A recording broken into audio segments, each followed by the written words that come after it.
As you all know, it's National Sarah Jessica Parker Month, and what better way to celebrate this wonderful, talented actress than the cocktail that she helped make famous. That's right, the Cosmopolitan. Cosmo. Cosmo. I'll have a Cosmo, please. One Cosmo, please.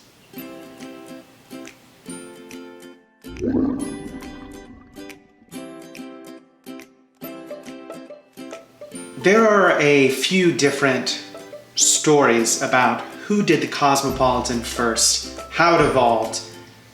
As you may have seen in other episodes, usually it's kind of happenstance, circumstance, what's around you, what ingredients are there, what your culture's like, that drinks will start and just kind of evolve over time into the cocktails we know them as today. But actually they de-evolve over time as well, which is a curious thing. The Cosmopolitan, as far as I can find, was originated, maybe, possibly, by a bartender named Cheryl Cook, who bartended in South Beach, Miami. And she said that she basically made a kamikaze with a little bit of cranberry juice for color.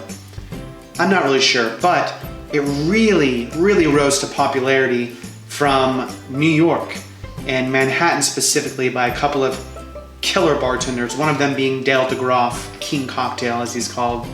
So the Cosmopolitan got really popular and took off from New York, and this is in the probably early 90s, late 80s, early 90s, somewhere around there.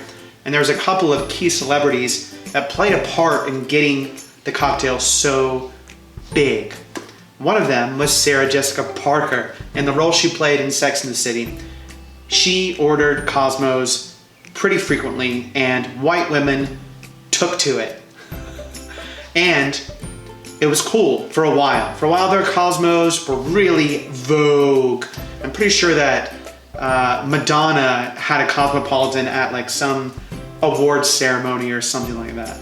But it was vogue for a while. Now, it's a little trickier because for one, Cosmopolitans are being made in such a wide variety of recipes.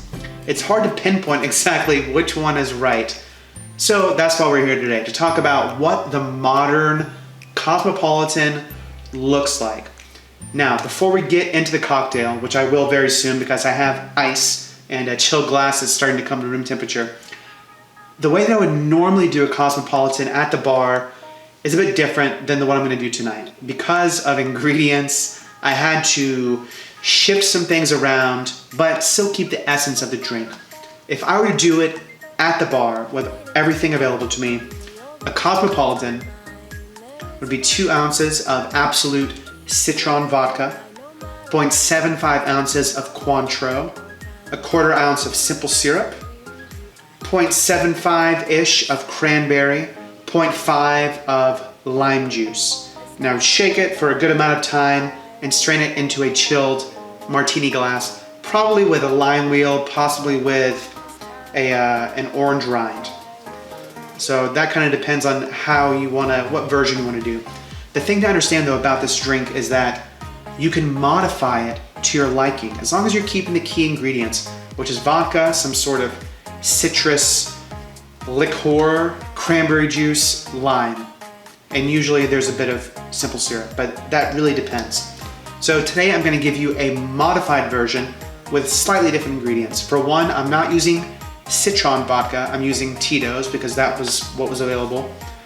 I'm using dry curacao instead of Cointreau, so there's definitely a difference between these two, but they're both orange-based liqueurs. Still gonna have the cranberry juice, this is organic, lime juice, and simple syrup.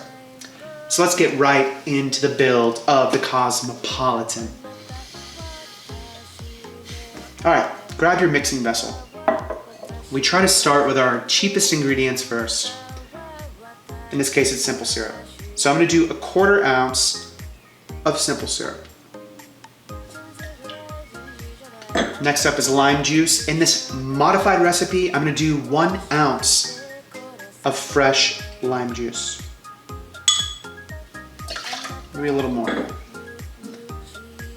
cranberry juice. I'm doing 0.75 ounces, I believe. Yes, that's correct. I just practiced this a second ago because, like I said, these ingredients I wouldn't normally use in this cocktail. But you know, you do what you do. Next up is the orange liqueur. I'm using dry curacao. And again, regularly it would be Cointreau. Or triple sec if you go a little further back, but that's no bueno. Again, we're trying to do the modern version, which is suited to modern tastes, where we have better quality ingredients and a wider variety of ingredients. That was 1 ounce of the dry curacao, and that's from Pierre Frond. Next up is the vodka. I'm gonna use 1.5 ounces of vodka in this recipe. Out of my my poor man's vodka container.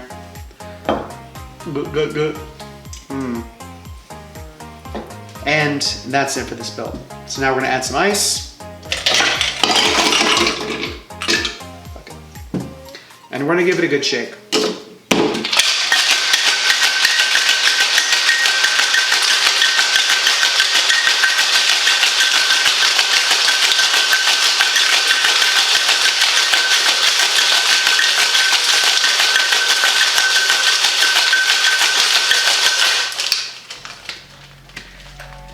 If I had a double strainer, a second strainer, I would use it, but I don't.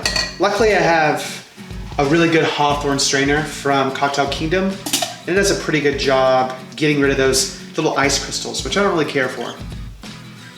Grab your chilled martini glass, and now we're gonna strain it in. So as you can see, it's not that really deep pink that maybe you're accustomed to from the shitty bars that you get the Cosmos from. It's actually very, very light. Looks kind of peachy. So the cranberry is really more for the accent. I mean, you definitely get a bit of character from it, but the color is really what we're going for. Otherwise, it's about the vodka and the citrus.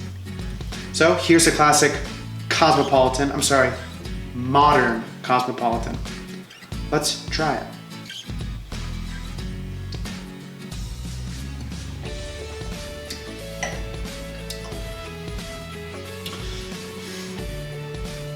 That's really, really good. Incredibly drinkable. Very approachable to the masses. If you've ever built a cocktail menu, you know that vodka drinks tend to sell the best, and this would be a killer if it were to be that vodka cocktail, because it's just easy. It's citrusy, it's light, it's playful, it's kind of pinkish.